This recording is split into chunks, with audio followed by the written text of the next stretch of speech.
will weigh in on the other side. It's harder and harder to find people who are flat out denying that climate change is real. There still are a few, many of them conservative politicians. But he throws that in. You know, farmers seeing their fields more flooded, seeing their growing seasons affected, seeing new pests coming in because of warmer weathers. You know, engineers having to build differently because the floods are getting more intense when they're building bridges.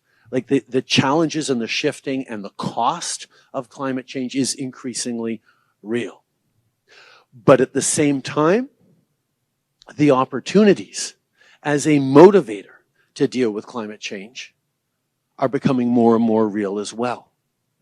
We're seeing, I mean, because for a long time, people like my friend David Suzuki and others have been telling us, if we don't change our ways and protect the environment, the world's going to end. We're all in big trouble.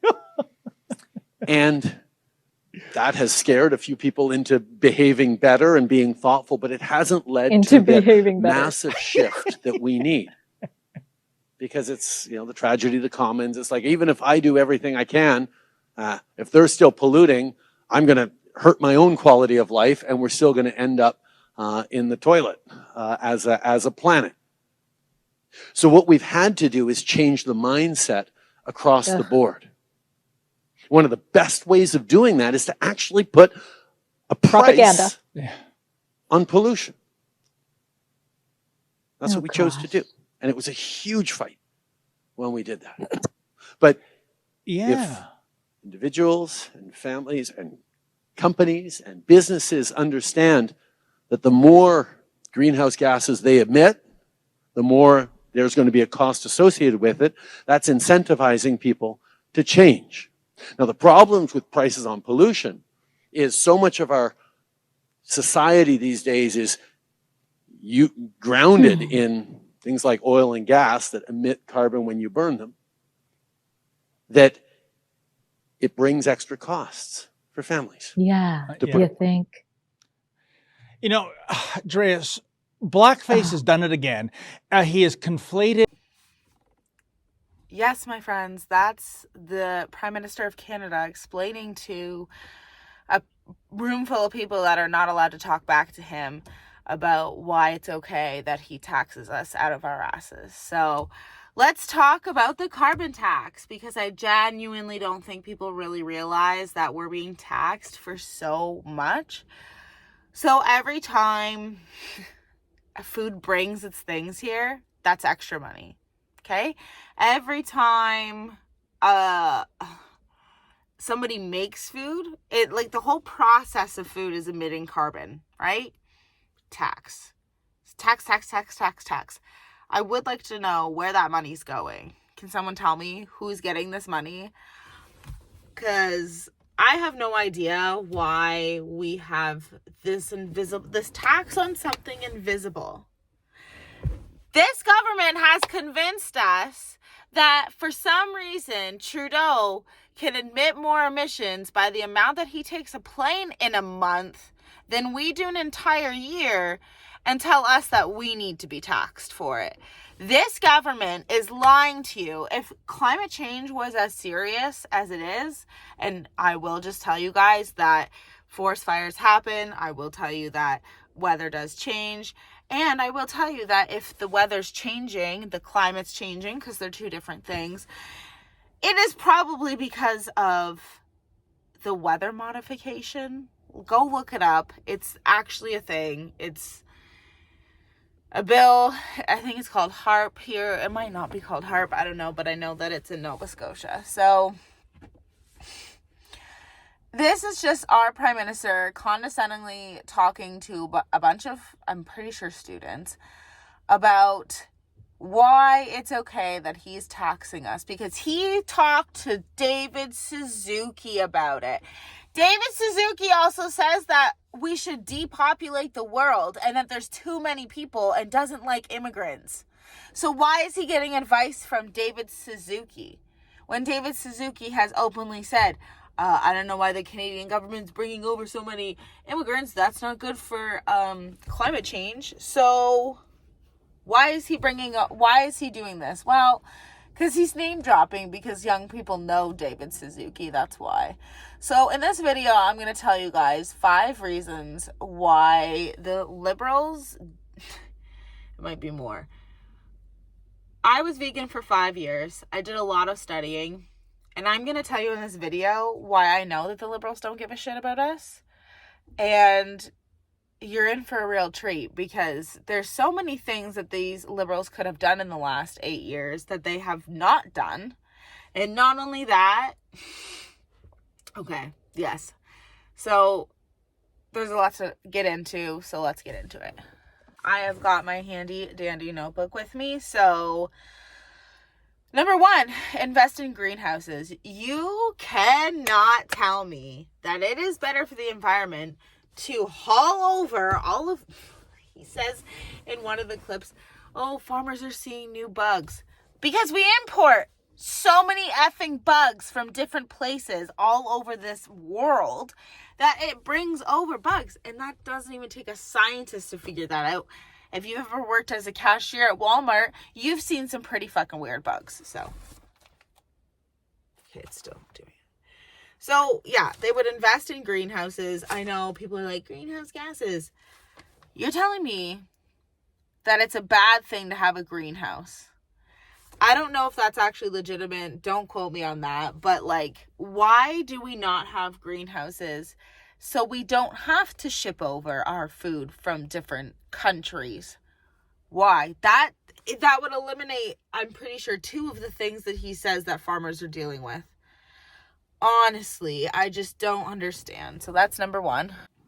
Okay, so number 2 is just transition. Why would Justin Trudeau waste the last years not investing in all of this green energy if he's been prime minister for the past 8 years and knew that this was going to go on? Because believe it or not, I know Rachel Gilmore says that there's no class of elitist privileged idiots out there. But I'm telling you right now, the World Economic Forum is a real thing. And they really have their plans just like on their government website. And our government, like Chrystia Freeland, Justin Trudeau, Jagmeet Singh, they all go to this to plan out how they're going to go green and control everybody. And even one day, yes, this is actually true, they actually want to control how much you consume. Like, as in, like, literally how much you consume calories-wise. So how does that make you feel, fat positive people out there? What about all those lefties that travel? What are you going to do? So, number 3 would be, why would the Liberals close the Siemens plant in Tillsonburg, Ontario, if the plan was always to go green? They had an entire factory set up to be able to build wind turbines, and I know this because my husband worked at it. And then one day he went to work and it was closed down because Kathleen Wynne wanted to win the next election, and everyone was pissed off at her for doing this deal with the wind turbines. So she canceled, like, she never renewed anything, no more contracts or anything. And they had been promised that that was going to happen, and it never happened. So why would they do that? Why would they discontinue wind turbines in Canada, Canadian-made wind turbines, if their plan was to go green in the next few years? Why do the Liberals play these games and think that we're not going to know that they are full of shit? They're using this climate change thing to literally fasten in digital ID and all of these things, because there's a clip of Trudeau saying, I admire China for their dictatorship because it allows their economy to be switched on a dime and switch over to green energy. Why would he ever say that? Because that's playing out. He basically told us what he was doing while he was campaigning, which is exactly why I never voted for him. And oh my gosh, how in my early 20s and till I was about 27, did I believe that it was better for Canada, better for the environment, better for Mother Earth for us to be getting oil from other countries other than our own?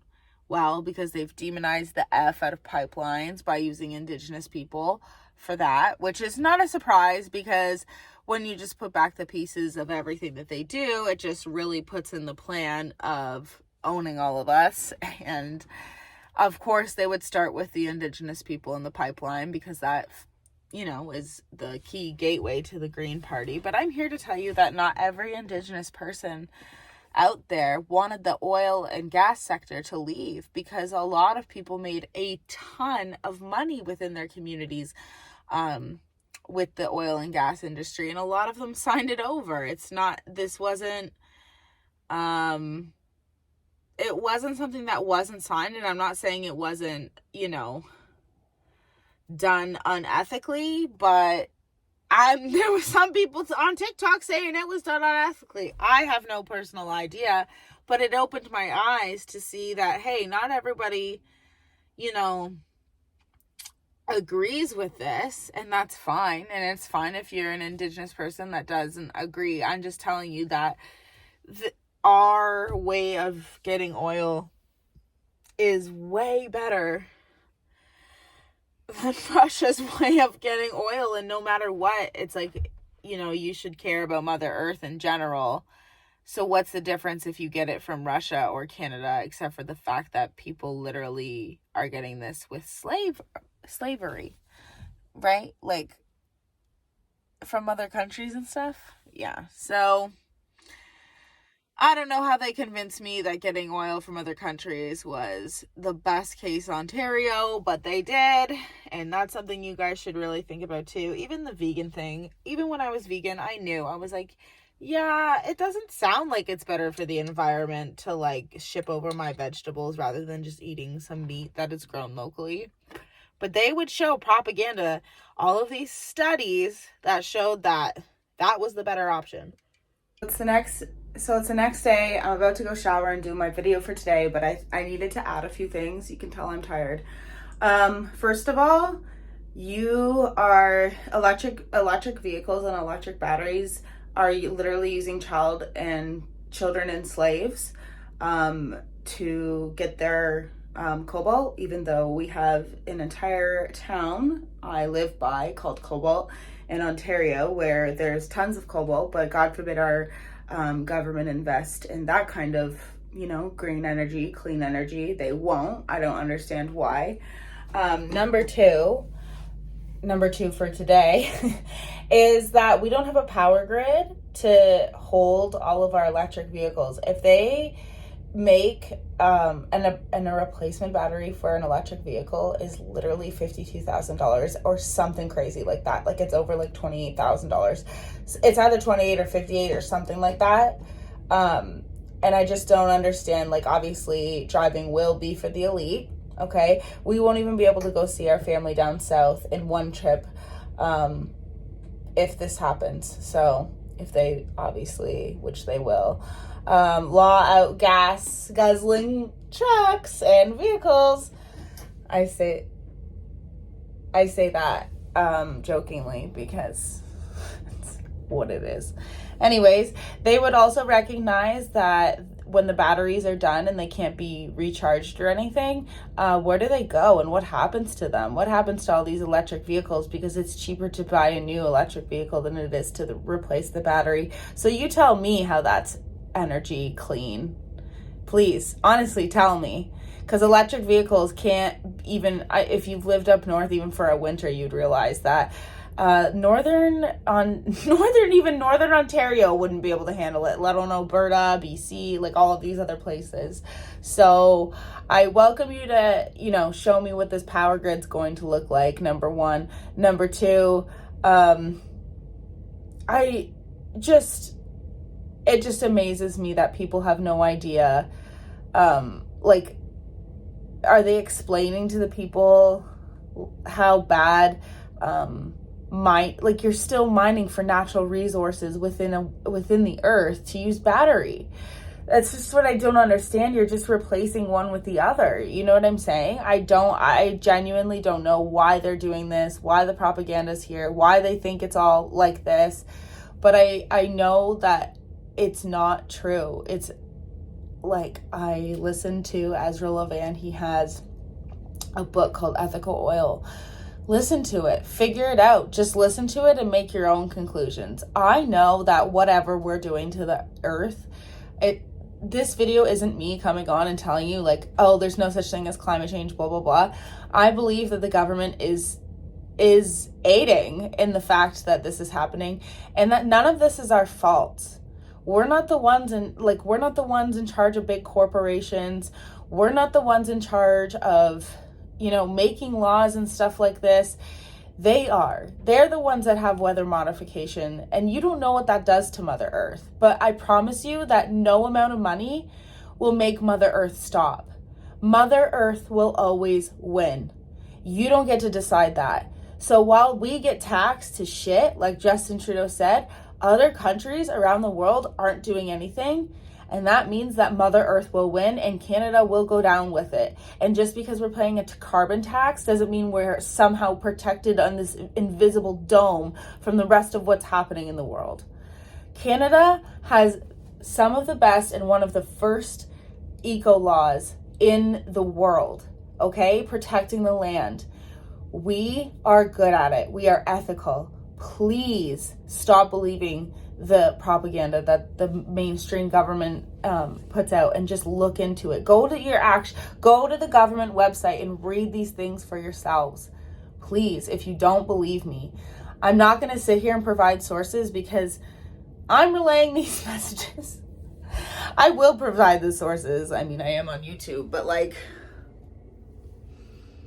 a lot of these things are just my lived experiences, right? Like, I'm not going to provide you guys the quotes for electric heat versus, our gas heat, because it was a lot cheaper before. Oh, wow, this is terrible. My face is so washed out. Ooh, it's scary. But anyways, back to the video. So what I'm going to do about this is I'm having a Mothers and Families United Against Trudeau protest April 22nd. And we already have a few locations getting going. And I just want to get the word out. If you are a part of a family, you are a mom, or you're just someone who knows that the future of Canada matters. And what I'm thinking is cut the carbon tax. Call your MPs, cut the carbon tax. We need to get this back in. We need to get this voted on. We need to get it scrapped. This is ridiculous. Number 2, call an election. There needs to be an election. There needs to be accountability. This is ridiculous. We cannot teach our children, at the very least, that you can do so many ethics violations and still get away with it. That is absolutely not acceptable, and it's not the country I want my children to live in. And number three is bail reform. I'm sick and tired of our women getting shoved to the ground while there's all of these special laws for all these other people when women are dying every 48 hours from a homicide. Where's our protection? Where is bail reform? I didn't even think I'd have to bring that up, but I also want accountability laws in place. Something's got to change, you guys, and we need to stand up for our kids, or else we're not even going to be able to send them to Toronto when they're older like we normally could, or like the big city around us, because we're going to be afraid of them getting stabbed. 2 more boys have been, 2 under 17 boys have been stabbed in the last 2 weeks in Canada, if not more, that I don't know about. C11's at an all-time high. We need to get out of this shithole. So that's why I'm saying I have a GoFundMe, because we want to do like a mom minivan convoy, and a lot of moms want to come and protest, but sincerely, we just don't have a lot of money because of, this is what we're protesting, is the price of living. If you don't have anything to donate, don't even feel like you need to. But We have a Facebook group, and I also have an email. I will put in the flyer that I made at the end of this, just to ensure that you guys can get a hold of me. My information will be down below. April 22nd, Saturday, April 22nd, 2023 at 11 a.m. We're doing this. Mothers and families united against Trudeau. Let's do it. And remember, folks, my tummy hurts and I hate the government. There's a level of admiration I actually have for China,